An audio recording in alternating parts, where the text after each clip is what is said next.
आज का काम, आज हम ये चैप्टर ऑफिशियली स्टार्ट करने वाले हैं। बेटा चैप्टर है सर्कुलर मोशन। ठीक है। इतना मुश्किल नहीं है, आसान है।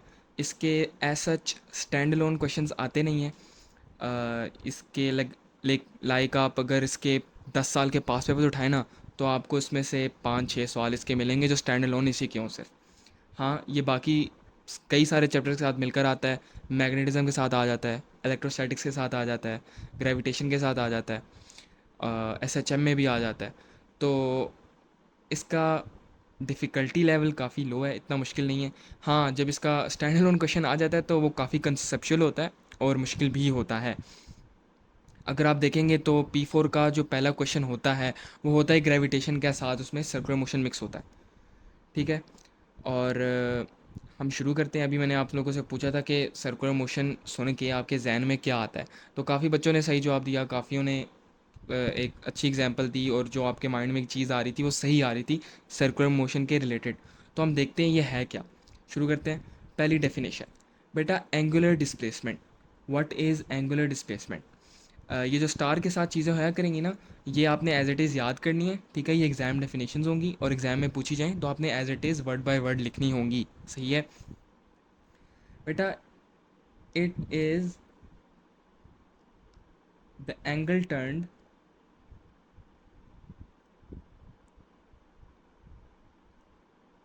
बाय द रेडियस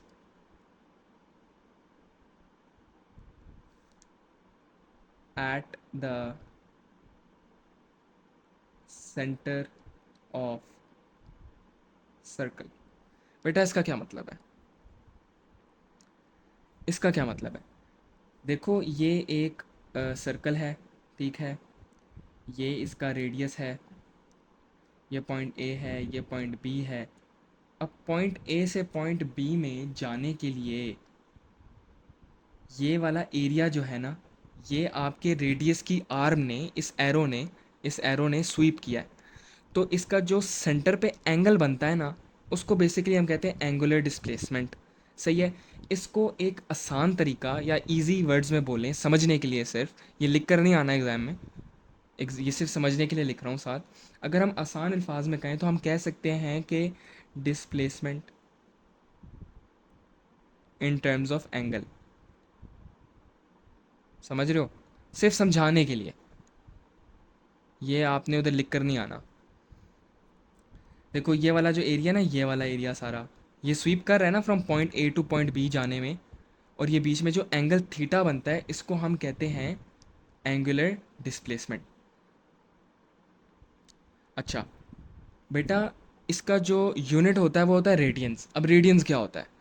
अगर आपने एएस में, ए2 में, या आप अगर मैथ्स के स्टूडेंट हो तो आपको पता होगा रेडियंस क्या होता है, लेकिन जिनको नहीं पता, जो मैथ्स नहीं पढ़ते, बेसिकली बेटा radian is another unit for degrees. सही है। जब हम एक एंगल मैयर करते हैं तो हम लिखते हैं ना कि 90 डिग्रीज़, ये 90 डिग्री का एंगल होता है, ये 180 डिग्री का एंगल होता है। ठीक है। इसको अगर हम एक और यूनिट के साथ लिखें या दूसरे टर्म्स में लिखें तो हम इसको रेडियन भी कह सकते हैं। 180 degree is equals to pi radian. ठीक है, 180 degree is equals to pi radian होता है। और इसको मैं डिफ़ाइन भी कर देता हूँ आसान अल्फाज में आप लोगों के समझने के लिए कि it is the ratio of arc length to radius. सही है। यानी कि theta is equals to S over R. अब ये एस और आर क्या है? बेटा आर है ये हमारा, ये जो हमारा रेडियस है ये है आर, और ये जो आर्क लेंथ है ना, आर्क लेंथ, ये है हमारे पास एस। ठीक है। अब एग्जामिनर एक सवाल, काफ़ी रेपिटेटिव सवाल है जो आता है, 1 नंबर के लिए आता है या 2 नंबर के लिए आता है, यूजुअली 1 नंबर के लिए आता है, कि डिफाइन रेडियन या what is meant by radian. तो उसका एक स्टैंडर्ड सा जवाब है जो आपने रटना है या याद करना है कि angle will be 1 radian when arc length is equal to radius, या फिर आप इसको दूसरे तरीके से लिख सकते हो कि theta is equal to S over R, where S is arc length, एक सेकेंड कलर ख़राब हो गया, इज आर्क लेंथ और आर इज रेडियस। बेटा देखो, अगर ऊपर भी 10 हो, अगर हमारी आर्क लेंथ भी 10 मीटर्स हो और हमारा जो रेडियस है वो भी 10 मीटर्स हो, तो ये कट के क्या बन जाएगा, 1 बन जाएगा ना। तो इसलिए जब s is equals to R होता है, तो जो हमारे पास रेडियन आता है या जो डिग्री आता है या जो थीटा एंगल आता है वो 1 होता है। ठीक है। अब अगली जो हमारे पास डेफिनेशन है वो है एंगुलर वेलोसिटी। एंगुलर वेलोसिटी भी कह सकते हैं इसको, इसको एंगुलर स्पीड भी कह सकते हैं आप, एंगुलर फ्रीक्वेंसी भी कहते हैं इसको। ठीक है। यूजुअली जो वर्ड इस्तेमाल या जो टर्म इस्तेमाल एग्जामिनर कर रहा होता है ना, वो होता है एंगुलर फ्रीक्वेंसी। तो आप इसको इस तरह याद कर लो। इसकी हम डेफिनेशन देख लिखते हैं बेटा। It is the rate of change of angular displacement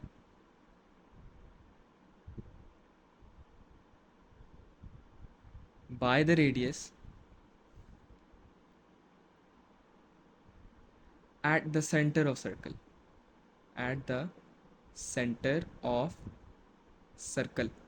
ठीक है। बेसिकली अगर हमसे कोई पूछता है कि वेलोसिटी क्या है, तो वेलोसिटी की हम क्या डेफिनेशन बताते हैं कि it is the rate of change of displacement.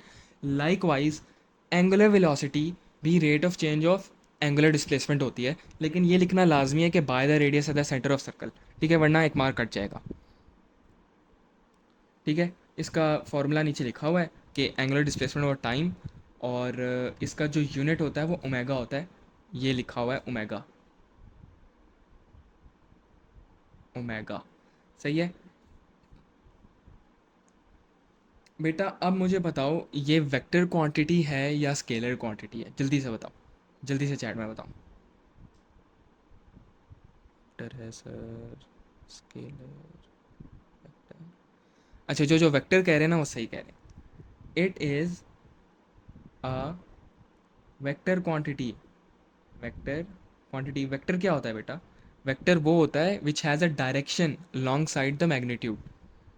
So the direction of angular velocity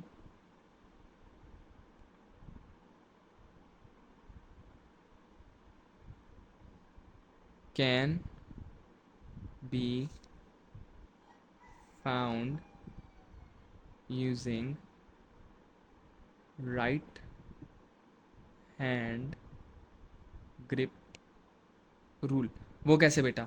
बेटा आप अपना राइट हैंड लो, ठीक है, राइट हैंड लो, और अपने थंब को आप सेंटर की तरफ करो सर्कल के, और फिंगर्स को कर्ल करोगे ना, तो जो डायरेक्शन आएगी आपके पास वो होगी आपकी एंगुलर वेलोसिटी, एंगुलर स्पीड या एंगुलर फ्रीक्वेंसी की डायरेक्शन, या ओमेगा की डायरेक्शन होगी। ठीक है। ये हमने ओ लेवल्स में किया था मैग्नेटिज्म में, इतना मुश्किल नहीं है ये। अच्छा बेटा, हमने एक फार्मूला तो पढ़ लिया एंगुलर वेलोसिटी का, which is theta over T. ठीक है, which is angular displacement over time. ये हमने पढ़ लिया। अब हम एक और फार्मूला डिराइव करने लगे हैं इसका, ये बड़े मज़े का है। बेटा देखो, a body is moving in a circle of radius R and speed V, it takes time T for one complete revolution. ठीक है बेटा। तो इसका जो थीटा हो गया एंगल, क्योंकि इसने पूरा लाइक 360 घूमा है, तो 360 in terms of radian is 2 पाई। ठीक है। तो इधर पहले हम डाटा कलेक्ट कर लेते हैं। तो थीटा एंगल आ जाएगा हमारे पास 2 पाई, और टाइम कितना हमने टेक किया है, टाइम हमने लिया टी, बिग टी, क्योंकि इधर लिखा हुआ है ना it takes time T for one complete revolution. ठीक है, तो जैसा कि हमें पता है, एज वी नो कि omega is equals to theta over T, तो हम क्या लिख सकते हैं, two pi over T, two pi over time period. ठीक है, तो अब बेटा मुझे बताओ टाइम पीरियड क्या होता है। Time period is one over frequency, और अगर मैं पूछूं फ्रीक्वेंसी क्या होती है, तो it is one over time period. तो क्या मैं लिख सकता हूँ टू पाई ओवर टी की जगह टू पाई ओवर टी की जगह टू पाई एफ, राइट, क्योंकि two pi T is two pi into one over T, और वन ओवर टी एफ के इक्वल होता है, तो टू पाई एफ। ये हमने एक और फार्मूला डिराइव कर लिया। किस चीज़ का फार्मूला डिराइव कर लिया हमने, एंगुलर फ्रीक्वेंसी का या एंगुलर डिस्प्लेसमेंट का। अब बेटा एक सवाल करते हैं, क्वेश्चन करते हैं प्रैक्टिस के लिए। Find the omega of our end of the clock. देखो बेटा, आवर एंड ऑफ जो क्लॉक है ना, उसका एक कंप्लीट रेवोल्यूशन कितनी देर में होता है। एक कंप्लीट रेवोल्यूशन, या फर्ज करो it starting point is from 12, और ये दोबारा 12 पे कितनी देर बाद आती है। जो एक क्लॉक होती है, नॉर्मल स्टैंडर्ड क्लॉक होती है एनालॉग, उसका जो आवर एंड होता है, चैट में बताओ। Yes correct, it takes 12 hours, सही है, 12 घंटे बाद वो दोबारा 12 पे आ जाएगी। ठीक है, तो इसका जो एक कंप्लीट रेवोल्यूशन होगी वो होगी हमारे पास एट 12 आवर्स। तो इसका ओमेगा फाइंड करने के लिए हम फॉर्मूला लगा लेते हैं, two pi over T, two pi over 12 hours seconds. एक आवर में कितने सेकंड होते हैं, 3600 सेकेंड्स होते हैं एक आवर के अंदर। तो इससे हमारे पास आंसर आ जाएगा 1.45 into 10 raised to the power -4 radian पर सेकेंड। सही है सर, इधर टू पाई क्यों लिया, टू पाई इसलिए लिया है क्योंकि देखो ये जो है ना हमारे पास आवर एंड, ये 12 से शुरू हो रहा है और 12 पे ही आकर रुक रहा है इन 12 आवर्स। तो इसने कितना, कितने डिग्री या कितने रेडियन एंगल कवर किया, इसने टू पाई, क्योंकि 180 is equals to pi radian, 180 degree is equals to pi radian. तो 360 कितने के इक्वल होगा, टू पाई रेडियन। सही है, अब समझ आ गया। चलो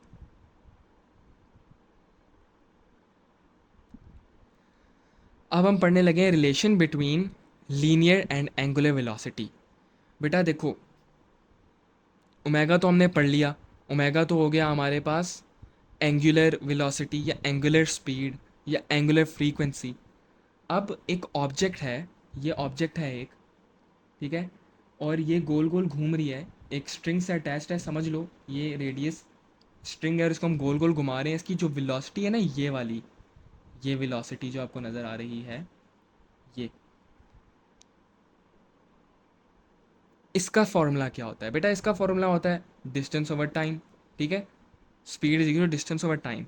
अब इसने डिस्टेंस कितना कवर किया है, इसने डिस्टेंस कितना कवर किया है, इसने एक circumference from point A to point A, अगर ये पॉइंट ए से शुरू होता है, इधर जाता है, इधर जाता है, इधर जाता है, इधर जाता है, इधर जाता है, वापस पॉइंट ए पे आ जाता है, तो इसने कितना डिस्टेंस कवर किया है, इसने circumference of the circle cover कर लिया है, इतना डिस्टेंस ने कवर किया है। तो उसका फॉर्मूला होता है टू पाई ओवर आर। ठीक है, और ओवर टाइम, टाइम कितना टेक किया इसने, एक टाइम पीरियड। तो बेटा देखो, टू पाई ओवर टी किसके इक्वल होता है, two pi over T omega के इक्वल होता है। तो क्या हम लिख सकते हैं v is equals to R omega, जी बिल्कुल लिख सकते हैं। और इससे हमारे पास लीनियर वेलोसिटी, एक ऑब्जेक्ट की जो सर्कुलर मोशन में है, उसकी स्पीड फाइंड कर ली हमने, उसकी वेलोसिटी फाइंड कर ली। समझ आ गया। चलो आगे एक और सवाल करते हैं। A stone is attached with a string and is revolving in a circle of radius 20 centimetres. It makes 20 revolutions in 8 seconds. Find frequency find angular frequency and speed. अच्छा भाई, हमें कह रहा है कि एक स्टोन है, उसको हमने एक धागे से बांध लिया और उसको हम गोल गोल घुमा रहे हैं, और जो उसका रेडियस है वो 20 सेंटीमीटर। पहले हम डाटा कलेक्ट कर लेते हैं, सही है। अच्छी आदत यही है कि आप सबसे पहले डाटा जो है आपके पास उसको आप लिख लो। अच्छा, और फ्रीक्वेंसी फाइंड करनी है हमने। अच्छा, फ्रीक्वेंसी फाइंड करने के लिए हम कर लेते हैं 20/8। फ्रीक्वेंसी आ गई है हमारे पास 2.5 हर्ट्स। ठीक है। अच्छा, सेकंड उसने हमें क्या कहा है, फाइंड एंगुलर फ्रीक्वेंसी। बेटा एंगुलर फ्रीक्वेंसी क्या होता है, ओमेगा। ओमेगा का फॉर्मूला क्या है, 2 पाई ओवर टी, राइट। बल्कि हमें फ्रीक्वेंसी गिवन है ना, तो आई यूज़ 2 पाई ओवर एफ। 2 पाई एफ, 2 पाई एफ, 2 × 3.14 × 2.5।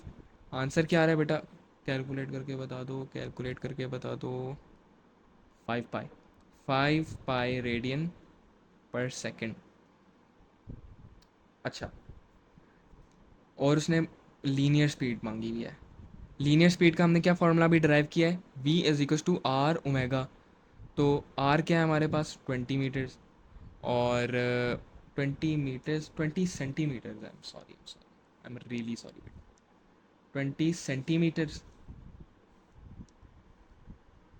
20 × 10⁻⁻², into omega. ओमेगा हमने क्या फाइंड किया, 5 पाई। आंसर क्या आ रहा है, आंसर आ रहा है 3.14 मीटर्स पर सेकेंड।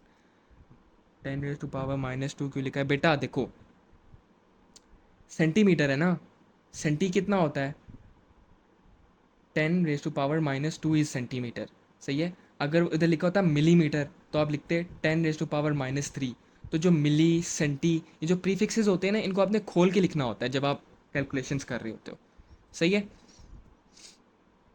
एक से मेरा लैपटॉप चार्जिंग कम हो गई है, मैं चार्ज पे लगा दूँ उसको। Find the speed of the child. अच्छा, स्पीड का हम फार्मूला लगा लेते हैं। लीनियर स्पीड का फार्मूला क्या है बेटा, v is equals to R omega, सही है। ओमेगा क्या होता है, ओमेगा होता है 2 पाई ओवर टी, ठीक है, इनटू रेडियस। अच्छा, 2 पाई ओवर, बेटा टाइम पीरियड ऑफ अर्थ क्या होता है, अर्थ कितनी देर में इस पॉइंट से स्टार्ट, लाइक एक कंप्लीट स्पिन मारता है, एक कंप्लीट रेवोल्यूशन मारता है, कितनी देर में, 24 आवर्स, करेक्ट। 24 घंटे में अर्थ अपना एक स्पिन, एक रेवोल्यूशन कंप्लीट करता है, ठीक है। अर्थ रिवॉल्व कर रहा है ना, एक दफ़ा वो कंप्लीटली रिवॉल्व कर चुका होता है 24 आवर्स में, एक दिन में। क्योंकि देखें सूरज निकलता है, फिर ढलता है, और फिर दोबारा निकलता है, तो उसमें 24 घंटे लगते हैं ना।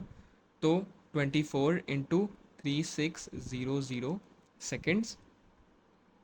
और हमें वो क्या गिवन है, रेडियस, रेडियस इज़ 6400 किलोमीटर्स है, तो हम इसको खोल के लिख लेंगे 10⁻³ किलो क्या होता है, 10⁻³ किलो मीन्स 1000 बेसिकली, सही है।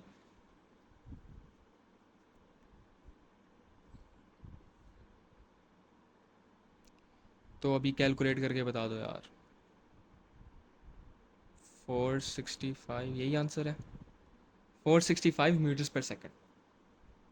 अच्छा, अभी हम एक आउटकम देखने वाले हैं बड़े मज़े का। बेटा कंसिडर करो कि 3 स्टोन्स हैं, ए बी और सी, ठीक है। वो एक धागे या एक स्ट्रिंग के साथ अटैच्ड हैं, और उसको हम गोल गोल घुमा रहे हैं। हमें नज़र आ रहा है ना, ये डायग्राम बनी हुई है। तो ये है स्टोन ए, ये है स्टोन बी, और ये है स्टोन सी। ये एक स्ट्रिंग के साथ अटैच्ड है और वो गोल गोल घूम रहा है। बेटा नोटिस हाउ स्टोन ए का रेडियस छोटा है, स्टोन बी का रेडियस उससे थोड़ा बड़ा है, स्टोन सी का रेडियस सबसे ज़्यादा बड़ा है। यही बात है ना। तो क्या इससे कोई फ़र्क, इनको अब हम कंपेयर करेंगे कि इससे कोई फ़र्क पड़ रहा है इनकी स्पीड के ऊपर, या इनके एंगुलर फ्रीक्वेंसी के ऊपर, ओमेगा के ऊपर इसके कोई फ़र्क पड़ रहा है, क्योंकि रेडियस इनका वेरी कर रहा है, सही है। नहीं बेटा, जो उनका एंगुलर स्पीड होती है ना वो सेम है, क्यों, क्योंकि इनका टाइम पीरियड सेम है। ये एक ही टाइम के ऊपर, एग्जैक्टली सेम टाइम के ऊपर they make a complete revolution. For instance, A यहाँ से शुरू हुआ और यहीं पे एंड हो गया, बी यहाँ से शुरू हो गया यहीं पे एंड हो गया, सी यहाँ से शुरू हुआ यहीं पे एंड हो गया। सेम टाइम के अंदर तीनों स्टोन्स एक रेवोल्यूशन कंप्लीट करते हैं। यही बात है। ओह, ये क्या हो गया मेरे से। तो they all have same angular frequency. ऐसा क्यों है? As they all have same speed, oh sorry same time period, क्या हो जाता है कभी कभी, same time period, correct. Omega is equals to 2 पाई/टी। बेटा एक आपको ट्रिक बताने लगा हूँ। जब भी आपके पास एग्जामिनर, यूजुअली बताऊँ क्या करता है, एक आपको न्यूमेरिकल दे देता है, उसके एंड पे आपसे वो पूछ लेता है कि बेटा हमने फ़र्ज़ करो एक चीज़ का रेडियस बढ़ा दिया है, स्पीड चेंज कर दिया है, मैस इंक्रीज़ कर दिया है, तो इस पे अब जो आपने रिज़ल्ट कैलकुलेट किया है उस पर क्या फ़र्क पड़ रहा है, क्या वो इंक्रीज़ होगा, डिक्रीज़ होगा, स्टे सेम होगा, इस पर कमेंट करें। एग्जामिनर हमें ऐसे कर देता है। जब भी वो आपको ऐसे कहे तो आपने उस चीज़ का फॉर्मूला लिख देना है।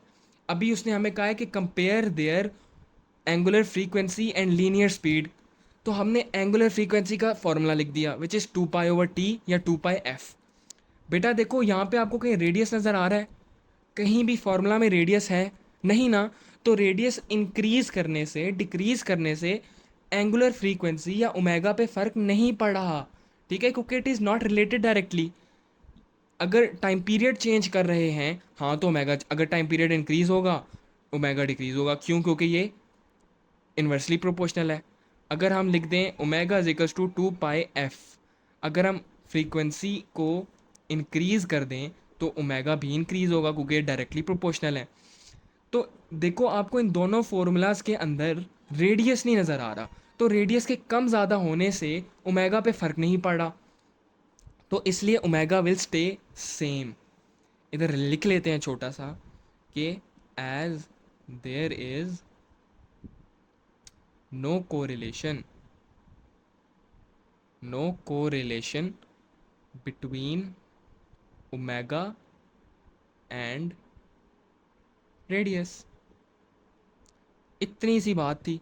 इन दोनों के बीच में कोई कोरिलेशन ही नहीं है, ये एक दूसरे के ऊपर डिपेंड ही नहीं करते, तो रेडियस के कम ज़्यादा होने से ओमेगा पे फ़र्क नहीं पड़ रहा, एज लॉन्ग एज इनका टाइम पीरियड सेम है। अब बेटा हम देखते हैं कि क्या इसकी स्पीड, लीनियर स्पीड पे फ़र्क पड़ रहा है। देखो बेटा, हमने कंपेयर किया ए, बी और सी। अब इसमें बताओ कि इसकी स्पीड सबसे ज़्यादा किसकी होगी। ए की स्पीड ज़्यादा होगी, बी की स्पीड ज़्यादा होगी सबसे, सी की स्पीड ज़्यादा होगी, किसकी स्पीड सबसे ज़्यादा होगी? जल्दी बताओ, मैसेज करके बताओ, चैट बॉक्स में मैसेज करके। क्या मतलब? ए की स्पीड, सी की, सी की स्पीड, सी की स्पीड सबसे ज़्यादा होगी। उसकी रीज़न क्या है बेटा?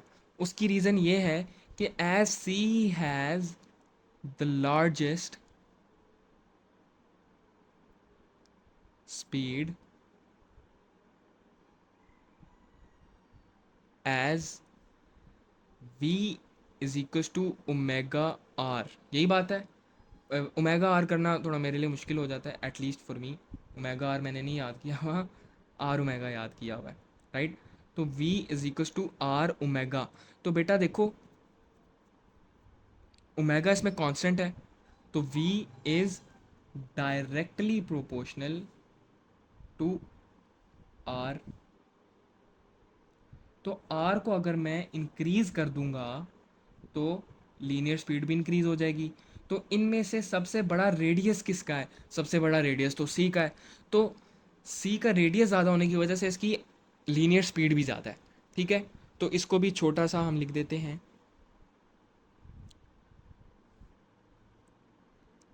As B is directly proportional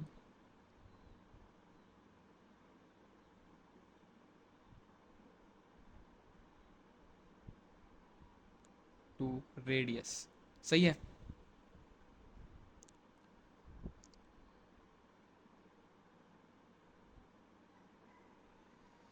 अच्छा बेटा, नेक्स्ट जो हमारे पास हेडिंग है, it is centripetal force. What is centripetal force? मैंने साइड में छोटा सा लिखा हुआ है कि a radial force that only changes direction overcoming the body's tendency to move in a straight line. इसका क्या मतलब हो गया, समझाऊंगा, बिल्कुल समझाऊंगा। बेटा देखो, एक गाड़ी है, ये एक गाड़ी है हमारे पास, प्यारी सी खूबसूरत सी। क्या गाड़ी बनाई है यार। ये जा रही है 5 मीटर्स पर सेकेंड की स्पीड के साथ। ठीक है। इसके ऊपर मैंने लगा दी फोर्स, इस डायरेक्शन पे लगा दी फोर्स, मैंने ज़्यादा सारी फोर्स लगा दी। तो अब जो गाड़ी की स्पीड थी ना, वो इंक्रीज़ हो गई। गाड़ी पहले जा रही थी हमारी 5 मीटर पर सेकेंड से, अब वो जाना शुरू होगी 8 मीटर पर सेकेंड से। ऐसा क्यों हुआ? ऐसा इसलिए हुआ, हमें पता है कि force is directly proportional to A acceleration. Newton second law of motion AS में पढ़ा है। ठीक है। तो जब हमने फोर्स लगाई तो गाड़ी ने एक्सेलरेट किया। जब गाड़ी ने एक्सेलरेट किया तो उसकी वेलोसिटी या उसकी स्पीड 5 से 8 हो गई। ठीक है। लेकिन सेंट्रीपिटल फोर्स क्या है? ये एक ऐसी फोर्स है जो लगाने से स्पीड इंक्रीज नहीं होती, सिर्फ डायरेक्शन चेंज होती है। वो कैसे? फर्ज करो, अगेन इसको इरेज कर लूँ मैं पहले।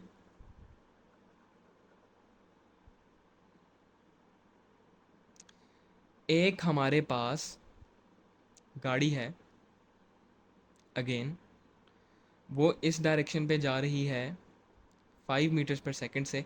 मैंने इस पे फोर्स लगा दी इस डायरेक्शन में, सच डैट कि गाड़ी की डायरेक्शन चेंज हो गई। गाड़ी की डायरेक्शन चेंज हो गई, स्पीड सेम रही। स्पीड अभी भी उसकी 5 मीटर्स पर सेकेंड है, लेकिन इसकी डायरेक्शन चेंज हो गई।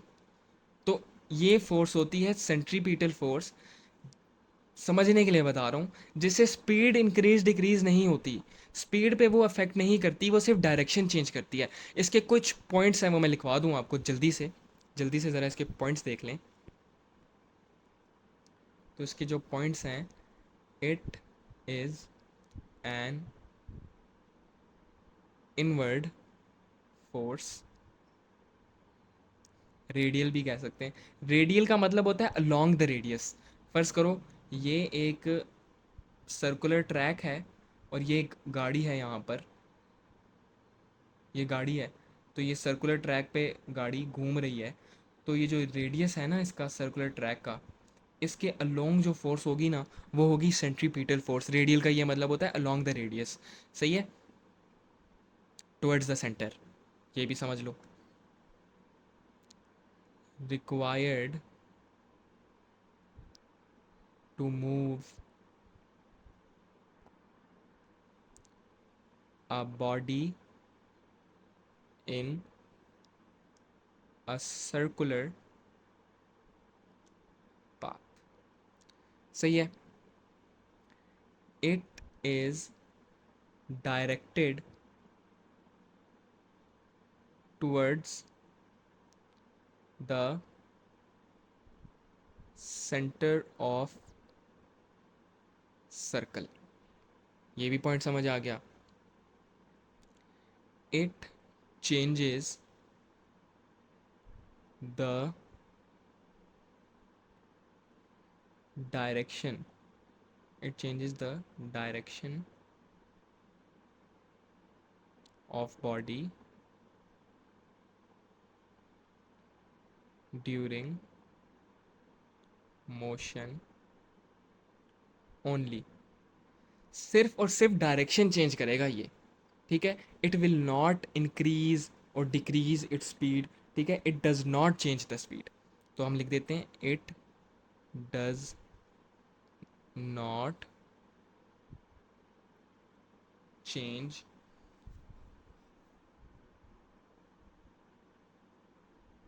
The speed. ठीक है। इसको मैं फर्दर एक्सप्लेन करता हूँ कि it changes only direction part of velocity. इसका क्या मतलब है? अच्छा, इसका क्या मतलब होगा डायरेक्शन पार्ट ऑफ वेलोसिटी? बेटा देखो, वेलोसिटी, देखो वेलोसिटी के ना दो पार्ट्स होते हैं। एएस में पढ़ा होगा यार आपने मेरे साथ, क्या हो गया भूल क्यों जाते हो? वेलोसिटी के टू पार्ट्स होते हैं। Velocity has a speed part and a direction part. Velocity को मैंने ऐसे समझाया हुआ है कि it is speed with direction. सही है, देखो फ़र्क नहीं पड़ रहा अगर ये बॉल, ये मैस, ये बॉडी इस डायरेक्शन में जा रही है 8 मीटर्स पर सेकंड से, ठीक है, और अब वो इस डायरेक्शन में जाना शुरू हो गई 8 मीटर्स पर सेकंड से। क्या इसकी स्पीड चेंज हुई है? नो, इसकी स्पीड तो सेम रही है, पहले भी 8 मीटर्स पर सेकंड थी, अब भी 8 मीटर्स पर सेकंड है। लेकिन क्या इसकी वेलोसिटी चेंज हुई है? यस, वेलोसिटी क्यों चेंज हुई है? क्योंकि इसकी डायरेक्शन चेंज हुई है, ठीक है। Velocity has to do with direction along side speed. It is speed with direction. अगर स्पीड ना भी चेंज हो और सिर्फ डायरेक्शन चेंज हो रही होगी तो हम कहेंगे a body is velocitating. I don't know if there such a term, लेकिन उसकी वेलोसिटी चेंज हो रही है, हम ये बात कहेंगे। अगर एक बॉडी की स्पीड ना चेंज हो रही हो भले, लेकिन उसकी डायरेक्शन चेंज हो रही है, तो हम कहेंगे भाई उसकी वेलोसिटी चेंज हो रही है। समझ रहे हो? एएस का कॉन्सेप्ट है, ओ लेवल्स का कॉन्सेप्ट है, इतना मुश्किल बात नहीं है। तो जो हमारी सेंट्रीपिटल फोर्स होती है ना भाई साहब, ये क्या करती है, ये हमारा जो स्पीड होती है उसको इंक्रीज़ डिक्रीज़ नहीं करती, सिर्फ डायरेक्शन चेंज करती है। तो समझाने के लिए लिख दिया कि it only changes the direction part of velocity. सही है। और इसी को फर्दर एक्सप्लेन करने का अगला पॉइंट है कि it's work done, the work done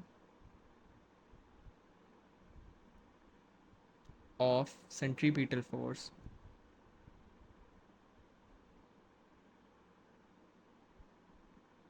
is zero, क्योंकि उसकी स्पीड चेंज नहीं हो रही, सिर्फ डायरेक्शन चेंज हो रही है। अच्छा, नहीं समझ आए ये पॉइंट्स, हालांकि मैंने हर पॉइंट को क्लियरली समझा दिया है, लेकिन नहीं समझ आए, अभी आ जाएंगे क्योंकि आगे हम करने वाले हैं एक सवाल। अब ये सवाल ऐसा है कि इट इज़ वेरी रेपिटेटिव। सही है, एग्जामिनर ये पूछ लेता है, 3 नंबरों का आता है ये अमूमन, 3 नंबर्स का ये आता है कि why is centripetal force needed, या हमें प्रूफ करें कि देर इज़ अ फोर्स, ठीक है, एक्सप्लेन करें कि why is there a force towards the centre. ये भी, ये कौन सी फोर्स है, ये क्यों एग्जिस्ट कर रही है, किस तरह एग्जिस्ट कर रही है। तो इसकी जो एक्सप्लेनेशन है ना वो बहुत मज़े की है। बेटा देखो, पहला पॉइंट है कि it in the absence, in the absence, पहले मैं लिख लूँ फिर मैं आपको एक्सप्लेन करता हूँ। इन the absence of force the body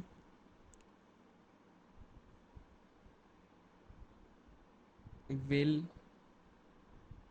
want to move in a straight line। इसका क्या मतलब हो गया? बेटा इसका ये मतलब हो गया कि देखो, ये हमारे पास, ये एक एग्जांपल है हमारे पास, बल्कि अलग से ड्रॉ करके बताता हूँ कि देखो ये एक सर्कल है, सर्कुलर पाथ है, बल्कि सर्कल नहीं ड्रॉ करता, ये एक सर्कुलर पाथ आ गया भाई साहब, ठीक है। ये स्ट्रिंग है और ये साथ बड़ा सा बॉल लगा हुआ है, और इसको एक बच्चा है उसने पकड़ा हुआ है इसको, और इसको गोल गोल घुमा रहे हैं इस डायरेक्शन में, एंटी क्लॉकवाइज इसको घुमाया जा रहा है। बेटा आपके ख्याल से अगर ये स्ट्रिंग टूट जाती है, स्ट्रिंग टूट जाती है तो इस पे क्या इफेक्ट पड़ेगा, ये बॉल किस तरफ जाएगी? क्या ये बॉल अभी भी गोल गोल घूमना शुरू हो जाएगी और आहिस्ता आहिस्ता स्लो होते होते रुकेगी? क्या बॉल के साथ ऐसा मामला होगा, या बॉल स्ट्रेट जाएगी? जल्दी बताएं, क्या बॉल ऐसे, अभी भी स्ट्रिंग टूट चुकी है, क्या बॉल अभी भी सर्कुलर पाथ को कायम रखेगी या स्ट्रेट चली जाएगी, इस डायरेक्शन में चली जाएगी अगर इस पॉइंट पे टूटती है हमारी स्ट्रिंग? जल्दी बताएं। It will go straight, yes. Why बेटा? Due to inertia. बेसिकली जो बॉल थी वो गोल गोल नहीं घूमना चाह रही थी। वो अगर इस पॉइंट पे टूटेगी तो इधर जाएगी, इस पॉइंट पे टूटेगी तो इधर जाएगी, इस पॉइंट पे टूटेगी तो इधर जाएगी, इस पॉइंट पे टूटेगी तो इधर जाएगी। It wants to go in a straight line due to inertia. If the string is to break, the object A will not be in circular motion. It will want to go in a straight line due to its inertia. लेकिन एक ऐसी force है जिसको हम centripetal force कहते हैं, जो इस सर्कुलर पाथ को मेंटेन किए हुए है, जो इसको गोल गोल घुमा रही है और इसको स्ट्रेट जाने नहीं दे रही। ठीक है। अगर फोर्स नहीं होगी, ये तो मैंने ये इससे आपको सारा कुछ समझ आ गया कि जी why is there a force. इस डायरेक्शन में एक फोर्स है, इस डायरेक्शन में एक फोर्स है जिसको हम एफ सी कहते हैं, सेंट्रीपिटल फोर्स, जिसको गोल गोल घुमा रही है और इसको स्ट्रेट नहीं जाने दे रही। ठीक है। लेकिन अब एग्जामिनर को तो साइंटिफिक प्रूफ चाहिए उसका, with Newton's second law of motion. तो वो हम कैसे बताएंगे? In the absence of force the body will want to move in a straight line due to inertia. ठीक है। when the body is moving in a circle,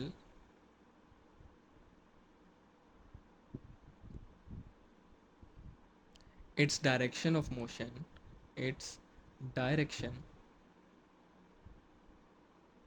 of motion is changing. इसका क्या मतलब है? देखो बेटा, अगर एक बॉडी है, अभी मुझे इरेज नहीं करना चाहिए था, ये सर्कुलर पाथ है, ठीक है, और ये बॉल है। बेटा आप मुझे बताएं, इसका डायरेक्ट, ये अगर इस पॉइंट पे अभी स्ट्रिंग ब्रेक हो गई तो ये किधर जाना चाहेगी? स्ट्रेट जाना चाहेगी ना। अगर इस पॉइंट पे हो गई तो इधर जाना चाहेगी, अगर इस पॉइंट पे होगी तो इधर जाना चाहेगी। तो देखें, इसका जो डायरेक्शन है वो चेंज हो ही जा रहा है। इसका डायरेक्शन हर पॉइंट पे, हर इंस्टेंट पे चेंज हो ही जा रहा है। तो when a body is moving in a circle, its direction of motion is changing. तो जब डायरेक्शन चेंज हो रही होती है, स्पीड चेंज हो ना हो, तो क्या हम कह सकते हैं कि इसकी वेलोसिटी चेंज हो रही है? कह सकते हैं ना। क्यों? क्योंकि अभी हमने देखा कि velocity has two parts, direction and speed. Speed constant है, लेकिन इसकी डायरेक्शन हर इंस्टेंट पे चेंज हो रही है। तो हम कह सकते हैं कि velocity is changing, therefore velocity is changing. सही है। अब वेलोसिटी चेंज हो रही है, मैं साइड पे छोटा सा लिख देता हूँ, डायरेक्शन पार्ट ऑफ वेलोसिटी। सही है। ये लिख दिया छोटू सा साइड पे ताकि आपको नज़र आ जाए। अच्छा, अब बेटा वेलोसिटी के चेंज होने से क्या होता है? जल्दी बताओ। एक्सेलरेशन होती है। क्यों? एक्सेलरेशन की डेफिनेशन क्या है? Acceleration is rate of change of velocity. यही बात है, यही पढ़ा है एस में, यही पढ़ा है ना। Acceleration is rate of change of velocity. तो अगर वेलोसिटी चेंज हो रही है तो जो हमारा बॉडी है वो एक्सेलरेट भी कर रही है। अब एक्सेलरेट होने का ये मतलब नहीं कि वो स्पीड अप कर रही है। ठीक है। वेलोसिटी चेंज हो रही है तो उसकी एक्सेलरेशन भी चेंज हो रही है। तो हम इधर लिख सकते हैं ना, सो इट इज एक्सेलरेटिंग।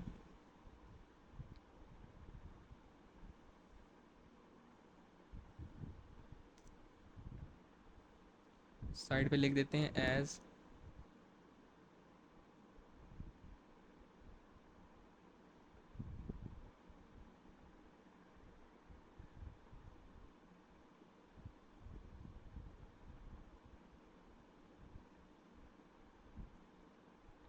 जैसे rate of change of velocity acceleration होती है, तो हम कहेंगे कि ये एक्सेलरेट कर रही है। अब बेटा हमने डायनामिक्स के अंदर, एएस के अंदर, जब three laws of Newton motion पढ़े थे, ठीक है, थ्री लॉज ऑफ मोशन हमने पढ़े थे, तो हमने एक लॉ पढ़ा था जो सेकंड लॉ था, कि force is directly proportional to acceleration. जिधर एक्सेलरेशन होती है उधर फोर्स भी होती है। ठीक है। तो एक पॉइंट लिखो मेरे साथ, सिंस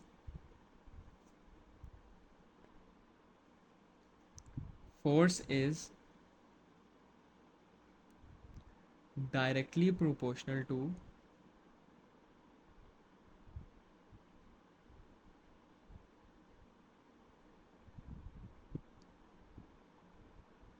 acceleration, और इधर लिख देते हैं, पिंक से लिख देते हैं भैया। तो अगर एक्सेलरेशन होगी कहीं पे तो वहाँ पर फोर्स भी होगी, ठीक है, ये हमने प्रूव कर दिया उसको भाई। Therefore F C is required. इसको समराइज़ करते हैं बात को। बेटा, एक बच्चा है, उसने स्ट्रिंग के साथ पेंडुलम को बांधा और उसको गोल गोल घुमाया, ठीक है, अब वो सर्कुलर पाथ में है। अगर वो स्ट्रिंग टूट जाए तो वो स्ट्रेट जाएगी और गोल गोल नहीं जाएगी। तो in the absence of force the body will want to move in a straight line. सही है। when the body is moving in a circle its direction of motion is changing। उसकी डायरेक्शन चेंज हो रही है हर instant पे, क्योंकि वो circular path maintain किए हुए है तो उसकी डायरेक्शन हर इंस्टेंट पे चेंज हो रही है। अब डायरेक्शन चेंज हो रही है तो उसकी वेलोसिटी भी चेंज हो रही है।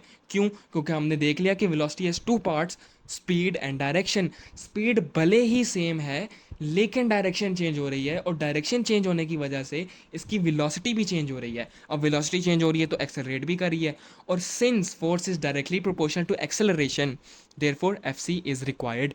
ये हमने प्रूफ मार दिया एग्जामिनर को। आपने 3 से 4 नंबर सिक्योर कर लिए। अब टिपिकली इस तरह आता है, ये 3 पूछे जाते हैं या वर्डिंग चेंज हो सकती है क्वेश्चन की, लेकिन आप सेम टू सेम आंसर लिखा हो, पक्के 3 नंबर है। ये रिपीट होता है, रेपिटेटिव सवाल है एक, तो इसको एज इट इज़ करना है। अब अगली चीज़ पढ़नी है हमने। क्या मैंने इसके फॉर्मूलाज लिखवाए हैं आपको? नहीं, वो एक्सेलरेशन के साथ लिखवाते हैं। अच्छा बेटा, व्हाट इज़ सेंट्रीपिटल एक्सेलरेशन? हमसे पूछता है जब वो एग्जामिनर के डिफाइन सेंट्रीपिटल एक्सेलरेशन या व्हाट इज़ सेंट्रीपिटल एक्सेलरेशन, तो आपने एग्जाम डेफिनेशन लिखनी है, which is the acceleration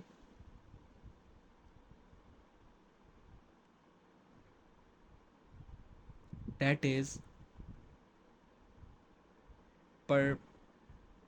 perpendicular to velocity। ये रट लो, ये मार्क्सिम से उठाई हुई है, ठीक है। The acceleration that is perpendicular to velocity. ये सारे नोट्स जो है ना मेरे, ये मार्क स्कीम, पास्ट पेपर्स, सब चीज़ों से बने हुए हैं। तो ये जो मैं आपको एग्जाम डेफिनेशंस बता रहा हूँ ना, उनको एज इट इज़ याद कर लें, कोई मसले वाली बात नहीं है। अच्छा बेटा, it is the rate of change of tangential velocity. यार राइटिंग को क्या हो गया मेरी? रेट ऑफ चेंज ऑफ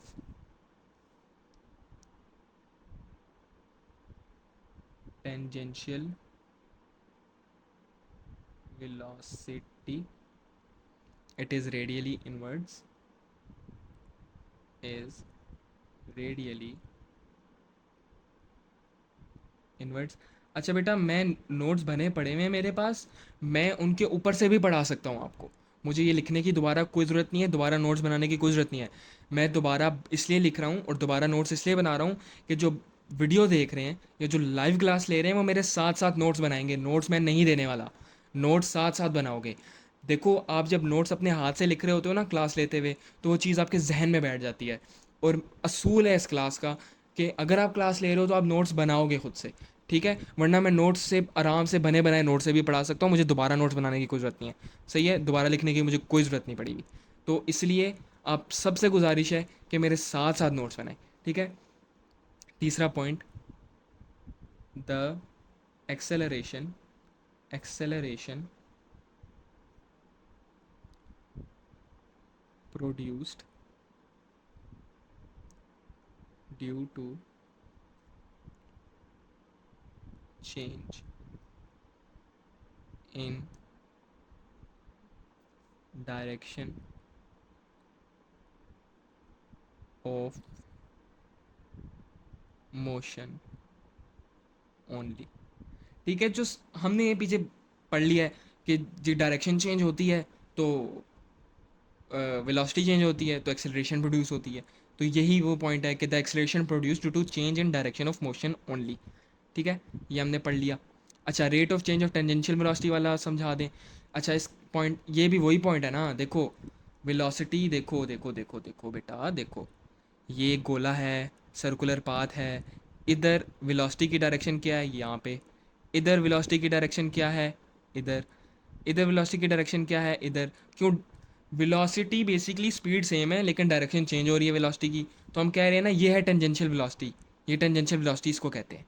ये पूछना चाह रहे हो, ये टेंजेंशियल वेलोसिटी इसको कहते हैं हम। लीनियर वेलोसिटी को हम टेंजेंशियल वेलोसिटी कहते हैं, सही है। तो उसके चेंज को वही हमने पढ़ा ना अभी, इस सवाल में हमने सब कुछ एक्सप्लेन कर दिया ना, ठीक है। तो ये चेंज होती है, इसकी वजह से एक्सलेशन चेंज होती है, और ये एक्सलेशन वो है rate of change of tangential velocity, ठीक है। इसका फॉर्मूला देख लो बेटा, इसका फॉर्मूला है A is equals to V omega, derive किए हुए हैं हमने सब्सटीट्यूट करके एक्सेलरेशन की। अच्छा, थक क्यों यार पढ़ा पढ़ा के तुम्हें।